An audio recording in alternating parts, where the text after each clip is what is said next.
అంత మహిళల పట్ల అమితమైనటువంటి అభిమానంతో మహిళలు స్వయం శక్తితో ఆర్థిక స్వావలంబన సాధించాలి,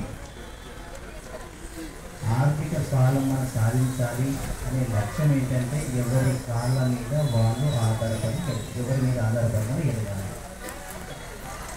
కొంత ఆర్థికంగా చేతనిచ్చినాయి.